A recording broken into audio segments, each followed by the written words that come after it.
जय हिंद दोस्तों। आज का जो हमारा क्लास है वह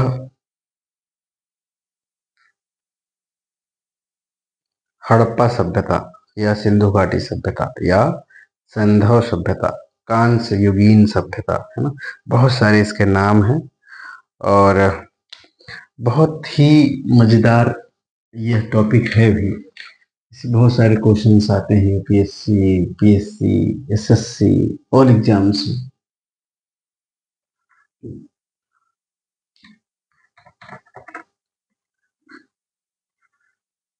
हड़प्पा सभ्यता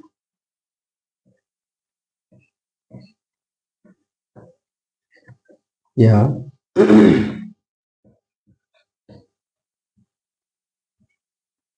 सिंधु घाटी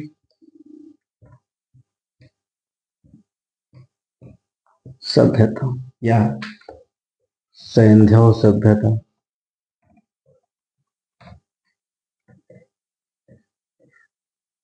या कांस्य युगीन सभ्यता,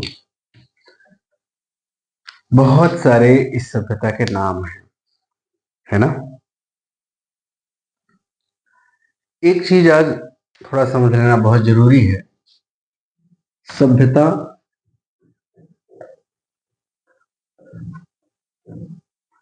और संस्कृति, ये हमें आमतौर पर बहुत जानने की जरूरत वैसे भी है, क्योंकि समाज में देखिए, मैं किसी पर्टिकुलर किसी चीज का समर्थक नहीं हूं, है ना। मुझे जो सही लगता है उसी पे हम बात करते हैं, है ना। तो कहने का तात्पर्य ये है, सभ्यता और संस्कृति ये एक दूसरे के पूरक हैं, ऐसा कह सकते हैं आप, है ना। पूरक कंपोनेंट, है ना। सभ्यता, मैंने लास्ट वीडियो में कहा था कि संस्कृति का विस्तार है सभ्यता। देखिए, एक एक चीज इसमें से कॉमन है, हम मतलब समझने वाली है। यह भौतिक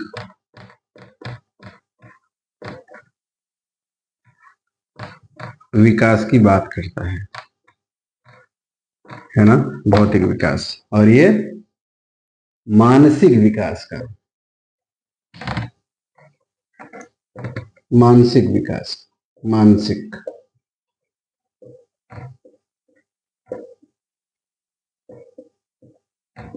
इसको अंग्रेजी में कल्चर कहते हैं। क्या कहते हैं? कल्चर। इसको अंग्रेजी में सभ्यता, सिविलाइजेशन, सिविलाइजेशन, है ना। सिविल, ये जो शब्द है बना है सभ्य, सभ्य, है ना। सभ्य का मतलब क्या होता है? सभ्य का मतलब ऐसे कुछ तत्व, ऐसे तत्व जो आपको सामाजिक तौर पे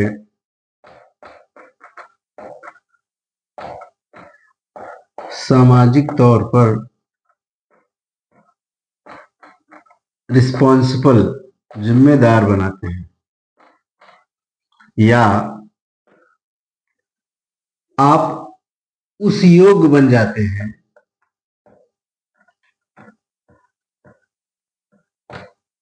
कि किसी सभा में उपस्थित हो सकते हैं।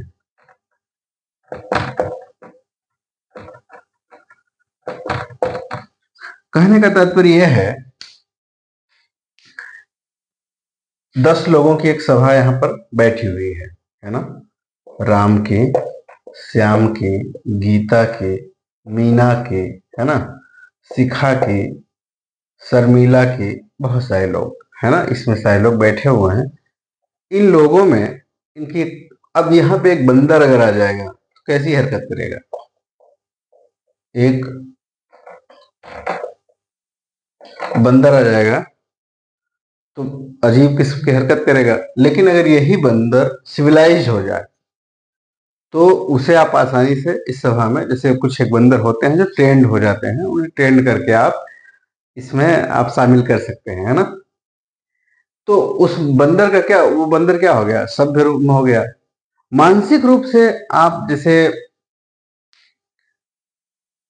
है ना, आप में सभ्यता आ गई कि आप किसी सभा में शामिल होने की योग्यता आप में आ गई है, तो आप सभ्य। तो आप ये कहें कि संस्कृति मानसिक तौर पे आपको, है ना, पूजा पद्धति, है ना, आप पूजा पद्धति हो गई, रहन सहन, खान पीन, वो सारी चीजें होती हैं, वो उन उन उन जो है मानसिक तौर पे जो भी आपके विचार हो जाते हैं। जैसे कि आप यहाँ देखें, मानसिक तौर पे आप धर्म और दर्शन का अध्ययन करते हैं, धर्म और दर्शन का, है ना।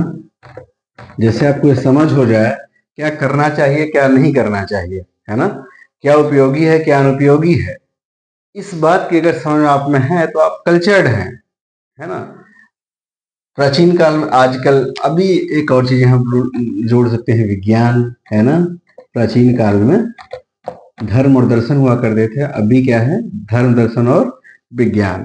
ये तीनों चीजों का जो समावेशन है वो संस्कृति के अंतर्गत आएगा, और इसका व्यापक रूप जो हो जाता है वो हो जाता है सभ्यता। आपको इंसान, जैसे इंसान का एक सिविलाइज रूप में हुआ आया, प्रारंभ में वह कैसा था? प्रारंभ में जानवरों की तरह रह रहा था, धीरे धीरे धीरे धीरे उसका चरणागत जो है विकास होता गया, और वह एक सभ्य मनुष्य के रूप में परिणित हो गया।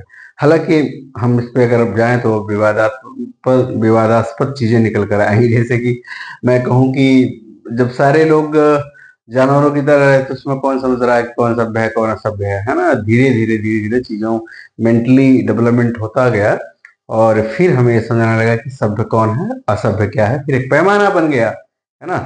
अभी जैसे सारे के सारे गधे हों तो उन गधों के बीच में ये थोड़े अंदाजा लगेगा कि कौन कम गधा कौन बड़ा गधा। गधा ही आप तो ऐसे ही बोलते हैं, है ना, ऐसे गधों की ग्रुप हो और आप उसे तो यही बोलेंगे कि, ये थोड़े कहेंगे आप 95% गधा हैं, है ना, 5% कुछ और हैं, आप 80% आप गधे हैं, 15% कुछ और हैं। ऐसी बात आप नहीं बोलेंगे, आप तो यही बोलेंगे गधे हैं, है ना। तो हम लोग इंडस वैली सिविलाइजेशन पढ़ने से पूर्व हमने संक्षिप्त में जानने की कोशिश करी कि सभ्यता और संस्कृति क्या है, ठीक है। अब हम लोग जो हमारा जो आज का टॉपिक है उसके बारे में हम लोग अध्ययन करेंगे। यह बहुत ही मजेदार टॉपिक है, और सबसे जो हमें अच्छी चीज ये लग रही है कि यहाँ से हमें थोड़ा सा जानने और समझने का मौका मिलेगा कि ये चीज और कुछ कुछ, है ना, कि इतिहास का जो क्रम है दिमाग में तो आता ही होगा आप लोगों को कि सबसे आर्यन थियरी से पहले, या यूं कहें कि वैदिक सभ्यता से पहले इसका डिस्कस क्यों रखा गया इतिहास में। तो सॉरी, जो सबसे इंपॉर्टेंट चीज रही है इसके मध्य में वो यह कि वैदिक काल, वैदिक सभ्यता जो है, और हड़प्पा सभ्यता, हड़प्पा सभ्यता हम लोग बहुत आराम से पढ़ेंगे। वैदिक हड़प्पा सभ्यता और वैदिक सभ्यता, आप बिल्कुल घबराएं नहीं, बहुत आराम से हम लोग पढ़ने वाले हैं। और मुझे पूरा भरोसा है कि यूपीएससी और पीसीएस एसएससी किसी में भी इस एग्जाम में से एक भी क्वेश्चन छूटने वाले नहीं है, बहुत आसानी से। देखो एक चीज ये है कि इसका पहले अध्ययन क्यों नहीं किया गया बल्कि इसका क्यों किया गया, है ना। तो सबसे जो मेन इंपॉर्टेंट चीज है, ये क्वेश्चन आएगा बकायदे पूछा जाता है, ये पूछा भी गया होगा, अभी हम लोग क्वेश्चन पे आएंगे। इसमें क्या है, लाल, लाल मृदभांड, मृदभांड, मृदभांड मतलब लाल मिट्टी के बर्तन, मृदभांड मतलब होता है मिट्टी के बर्तन, मृद मतलब मिट्टी, मिट्टी के बर्तन। यहां पर धूसर, धूसर, धूसर चित्रित मृदभांड,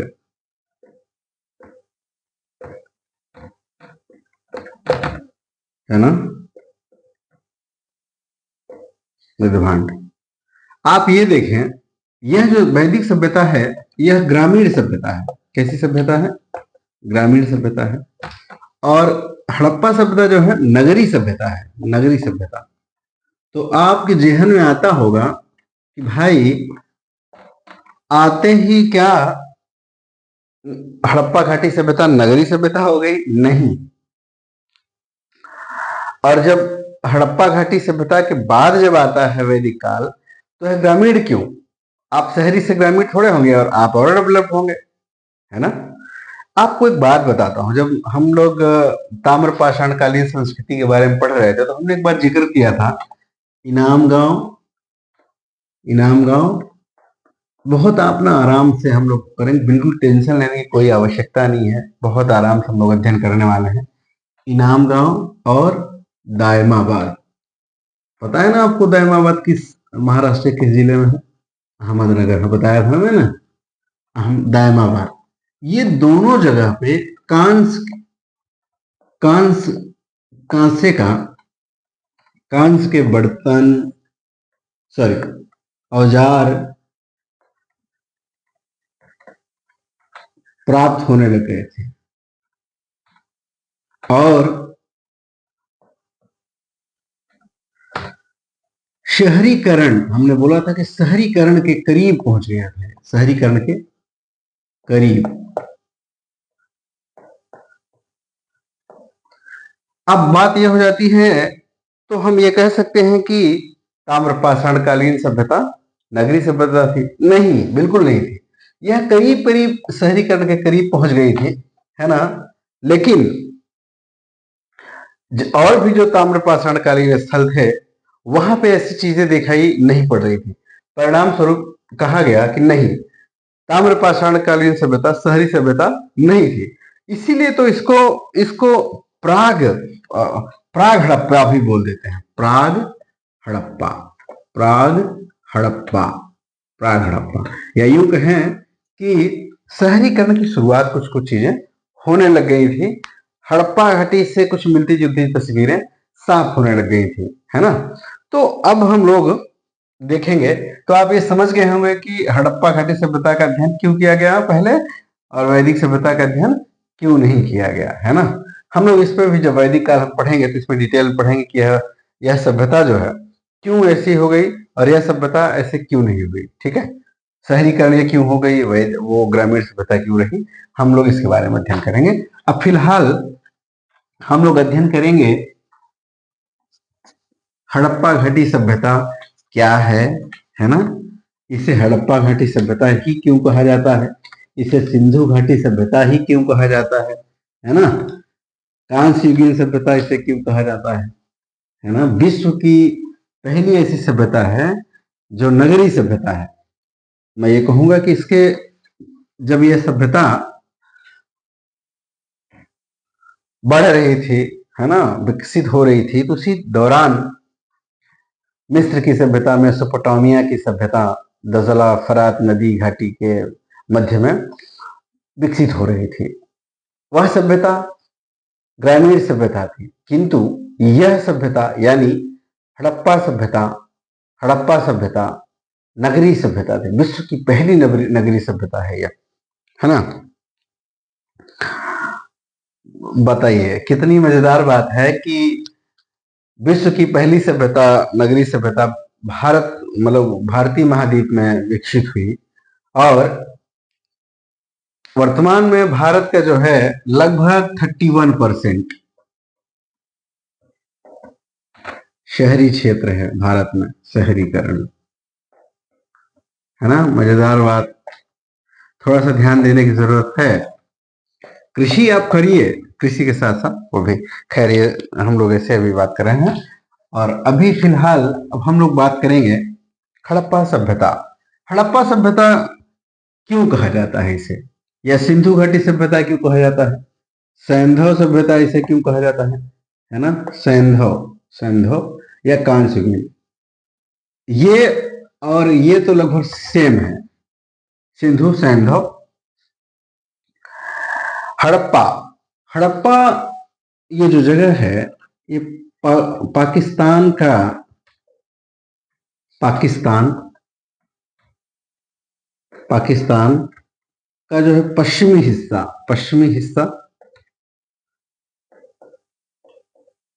पश्चिमी पंजाब का है, पश्चिमी हिस्सा, जिसे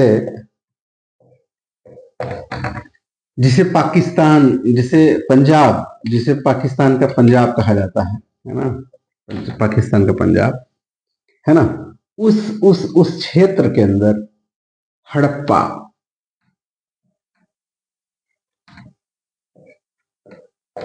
हड़प्पा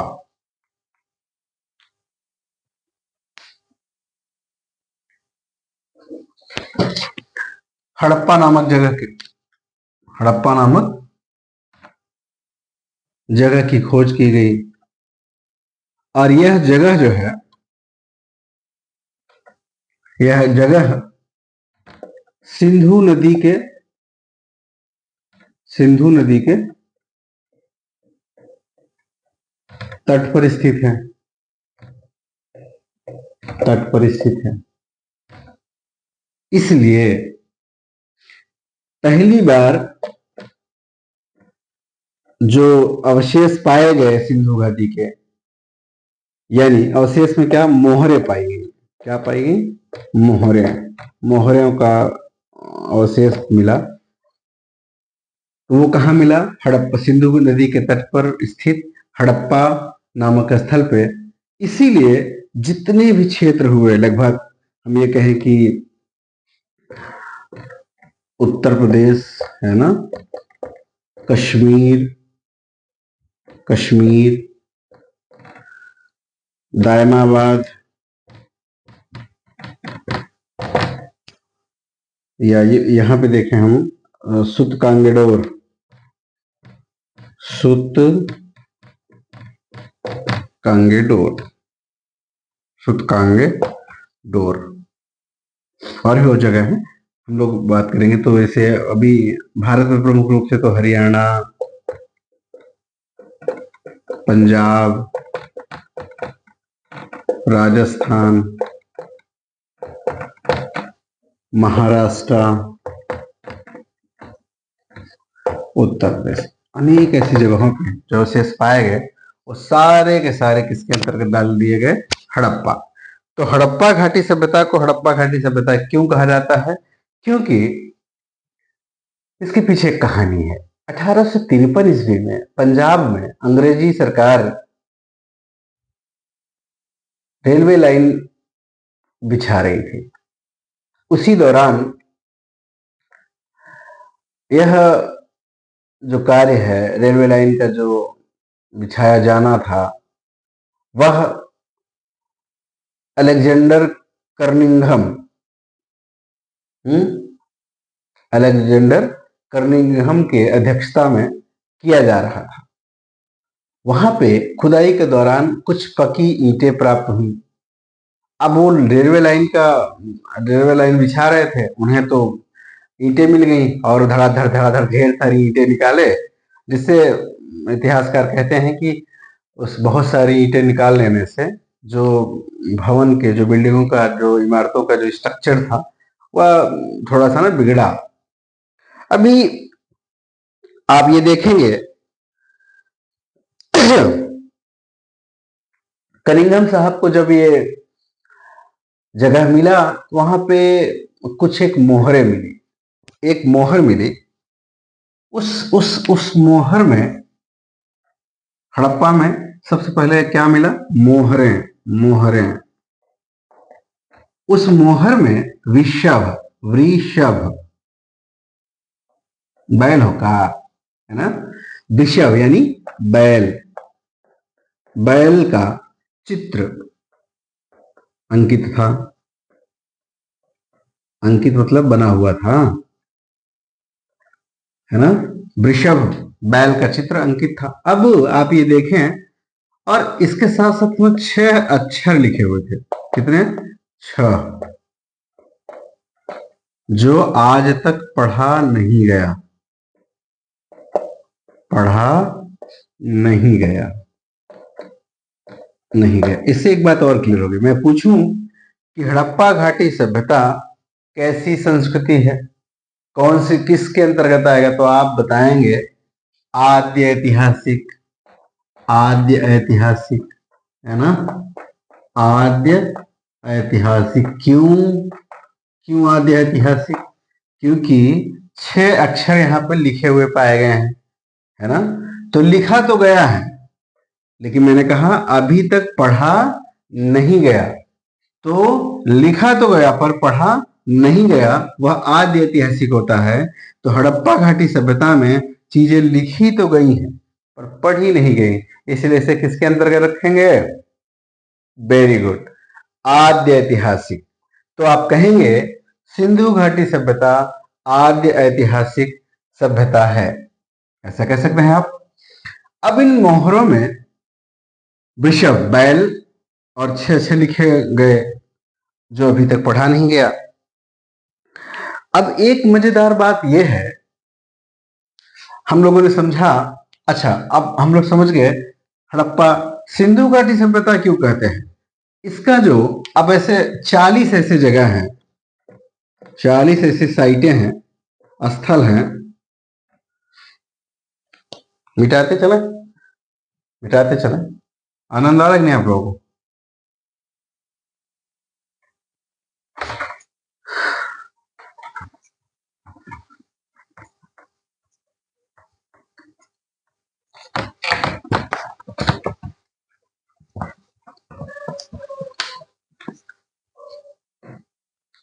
आप ये देखें,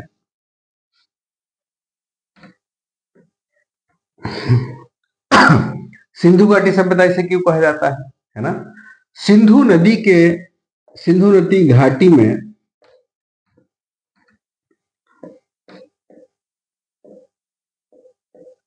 सिंधु नदी, सिंधु घाटी में अवशेष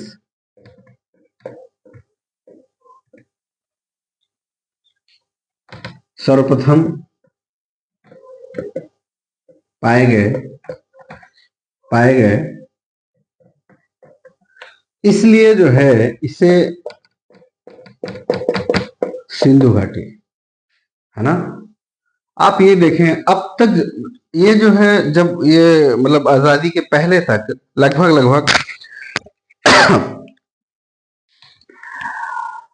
475 या 500 के आसपास स्थल खोजे गए थे, भारत पाकिस्तान टोटल मिला के। लेकिन अभी वर्तमान में लगभग 1500 स्थलों की खोज की जा चुकी है ना। देखिए एक बार मैं आपको बता दूं, यह जो एनसीईआरटी है ना,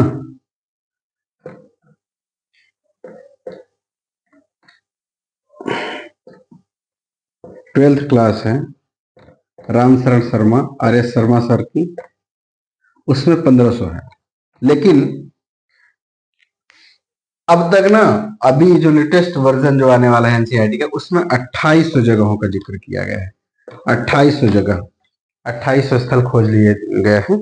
अब जो अपडेटेड चीजें आएंगी उसमें ऐसा करके, तो आप ये ध्यान रखें, अभी जो किताबें पढ़ी जा रही हैं उसमें 1500 है, अब जो आने वाली है उसमें 2800 के आसपास स्थल खोज लिए गए हैं। एक मजेदार बात यह है कि ये जो सभ्यता है, मैं एक सभ्यता, एक चीज और यहां डालूंगा, सिंधु सरस्वती घाटी सभ्यता, सरस्वती घाटी सभ्यता भी कुछ इतिहासकार इसको बोलते हैं, सिंधु सरस्वती सभ्यता, सिंधु सरस्वती घाटी सभ्यता, घाटी सभ्यता। ये आपको नया लगेगा, मुझे लगता है कि इसमें चीजें निकल कर भी आएंगी और घबराने की कोई जरूरत नहीं है, मैं बताता हूं क्यों। आप ये देखें, सिंधु घाटी नदी में जो है सर्वप्रथम अवशेष पाए गए, और यहाँ पे मात्र और मात्र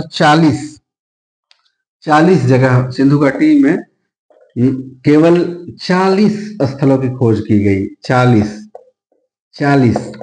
है ना, 40 स्थलों की, 40 स्थलों की। किंतु 80% जो स्थल पाए गए वो सिंधु एवं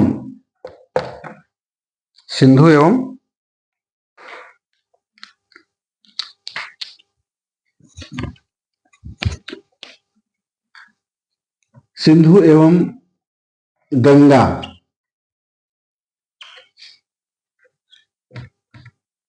के मध्य में, जिसे सरस्वती नदी कहा जाता था। क्यों? क्योंकि अब उसके अवशेष पाए जा रहे हैं, बल्कि वह नहीं, कौन? वह मतलब सरस्वती नदी। तो आप ये कहें कि मैक्सिमम, या यूं कहें कि 80%, 80% जो स्थल पाए गए हैं सिंधु और गंगा के मध्य में पाए गए हैं। तो आप अब ये बताइए कि जहां सर्वाधिक रूप से स्थल पाए जाएंगे उससे, और जहां कम पाए गए, हाँ ठीक है, सबसे पहले मान लो कि चुन्नू लाल सबसे पहले आईएएस बन गए, है ना, चुन्नू लाल सबसे पहले आईएएस बन गए, उनके पूरे खानदान में एक ही अकेले वो बने आईएएस। लेकिन एक और परिवार है जिसे मंझू घनझंदा है उनका नाम। अब वो क्या कर रहे हैं, वो भाई साहब उनके, वो थोड़ा सा लेट में शुरू करे, उनके यहाँ तो बहुत ढेर सारे बन गए आईएएस, है ना। तो आप ये देखें कि अब भाई सर्वप्रथम तो आप बने ही हैं, सर्वप्रथम आप हैं तो आपका नाम तो होगा, है ना, आपके नाम से चीजें तो शुरू होंगी। लेकिन जो बाद में बंदा बहुत ढेर सारा काम किया, बहुत ज्यादा काम किया, उसका भी तो नाम लेंगे। तो इसीलिए हमने कहा कि सिंधु घाटी के साथ साथ इसे सिंधु सरस्वती घाटी सभ्यता भी कहा जाता है। सिंधु सरस्वती घाटी सभ्यता भी कहा जाता है ना। क्यों कहा जाता है आपको सुना है, ये ज्यादातर कुछ इतिहासकार इसे यह भी मानना चाहते हैं और कहते भी हैं, है ना। हम लोगों ने अब तक इसे यह पढ़ा कि हड़प्पा घाटी सभ्यता, सिंधु घाटी सभ्यता, हड़प्पा सभ्यता, सिंधु घाटी सभ्यता, संधव सभ्यता, कांस्य युगीन सभ्यता। अब और एक हम लोगों ने पढ़ा सिंधु सरस्वती घाटी सभ्यता। इसके इतने सारे नाम हैं। एक चीज अभी हम लोगों को पढ़ना है, कांस्य युगीन सभ्यता इसे क्यों कहा जाता है। तो हम लोगों ने इस हड़प्पा क्यों कहा जाता है, क्योंकि 1853 ईस्वी में सबसे पहले जो अवशेष पाए गए वो हड़प्पा कहाँ है, पाकिस्तान, पश्चिमी पाकिस्तान के पंजाब प्रांत में, है ना। वहां पे रेलवे लाइन बिछाने के दौरान अलेक्जेंडर कनिंघम के द्वारा मुहरें प्राप्त हुई, है ना। उसके बाद इसकी पुष्टि आगे होती है, हम उसके बारे में अभी बात करते हैं।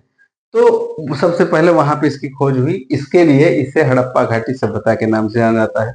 सिंधु घाटी सभ्यता क्यों, क्योंकि यह जो स्थल है सिंधु घाटी, तो ऐसे सिंधु घाटी में 40 ऐसे स्थल पाए गए जहां पे हड़प्पा जैसी सिमिलरिटी थी, समानताएं थी, इसलिए इसे सिंधु घाटी सभ्यता कहा जाता है।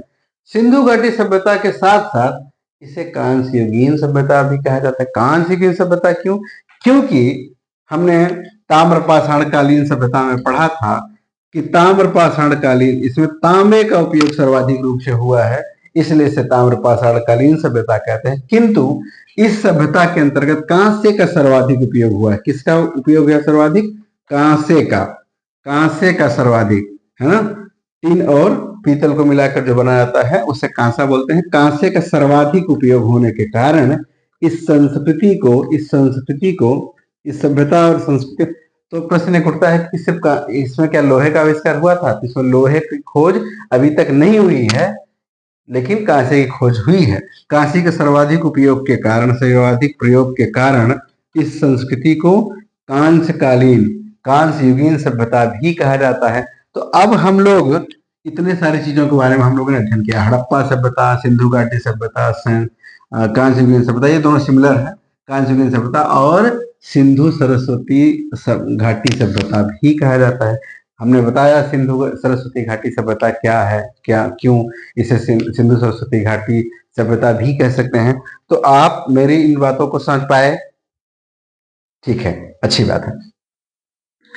अब हम लोग अध्ययन करेंगे इसके विस्तार का, इसका भौगोलिक विस्तार क्या है, इसके बारे में हम लोग अध्ययन करेंगे। ठीक है, मुझे यह पढ़ाते हुए अत्यंत खुशी हो रही है कि यह जो है चैप्टर जितना ही महत्वपूर्ण है उतना ही मजेदार है। यह आपको जो प्रकृतिवादी विचार के लोग हैं उससे उन्हें पढ़ते हुए बड़ा अपनापन फील होगा, जिनमें सहजता है ना। यह आपके एग्जाम के लिए तो महत्वपूर्ण ही है, आपके दैनिक जीवन में भी इसकी बड़ी उपयोगिता है। सिंधु घाटी सभ्यता एक शांत चित्त प्राकृतिक सभ्यता है, जिसमें बिल्कुल कोई स्ट्रेस नाम की चीज नहीं है। बढ़िया विकास कर रही है, बढ़िया आगे। आप ये देखिए कि विश्व की पहली नगरीकरण वाली सभ्यता है ये। इनमें मतलब सारी चीजें, अभी हम लोग इसमें डिटेल में बात करेंगे। फिलहाल हम लोग एक बात ये करेंगे, अच्छा इसकी जो खोज हुई कैसे, इसकी खोज के बारे में पढ़ते हैं ना। खोज कैसी इसकी खोज हुई? 1853 में आप देखेंगे, 1853 ईस्वी में सर्वप्रथम अलेक्जेंडर, ए मतलब अलेक्जेंडर, लिखी दूं क्या? चलो ठीक है, लिख देता हूं, आप कह रहे हैं तो। वैसे मूड तो नहीं था, मैं तो लिखने वाला था कि ये कनिंघम लिख दो। अलेक्जेंडर कनिंघम, अलेक्जेंडर कर्निंघम है ना। इन्होंने पंजाब प्रांत में, आप जैसे मैं बता ही दिया। अब आप ये देखें कि जो प्रमुख रूप से पुरातत्वविदों, आप ये देखें हड़प्पा घाटी सभ्यता का जो प्रमुख स्रोत है वो क्या है? पुरातात्विक खोज। एकदम ऐसे ही एग्जाम में पूछेगा, एकदम यही लाइन। तो आप ध्यान दें कि पुरातात्विक खोज, इसका जो हड़प्पा घाटी की सभ्यता के प्रमुख स्रोत क्या है? पुरातात्विक खोज है। आप ये देखिए कि 1921 में, 1921 ईस्वी में दयाराम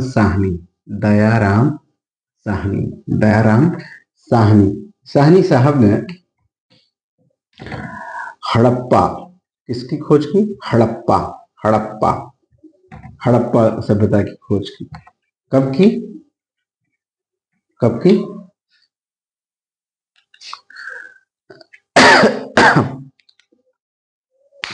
कब किया? 1921 ईस्वी। एक सेकेंड।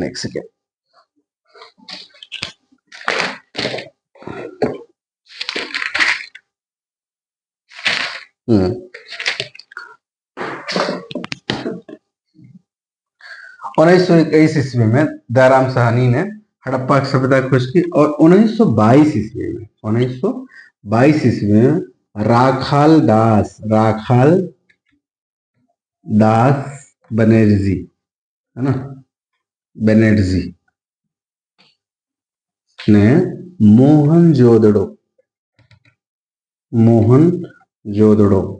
देखिए बहुत मजे से हम लोग इसको पढ़ने वाले हैं, कोई जल्दबाजी नहीं है। हम इसकी 4-5 क्लासेस लेंगे, इसका इंडस वैली सिविलाइजेशन के 4 से 5 क्लासेस हम लेंगे। शॉर्ट में हमें नहीं करना है, क्योंकि हमने देख लिया शॉर्ट के चक्कर में बहुत सारी चीजें बिगड़ती जा रही थी। तो जिन्हें शॉर्ट में पढ़ना है, बहुत सारे टीचर्स पढ़ा रहे हैं, वो वहाँ पढ़ें। और जिन्हें ठीक से पढ़ना है, आसानी से पढ़ना है, मजे से पढ़ना है, जिनका उद्देश्य है कि पढ़कर मुझे न सिर्फ एग्जाम निकालने हैं बल्कि अपने जीवन में भी अच्छी चीजों को लाना है, वो देखेंगे इसे। और वो भाई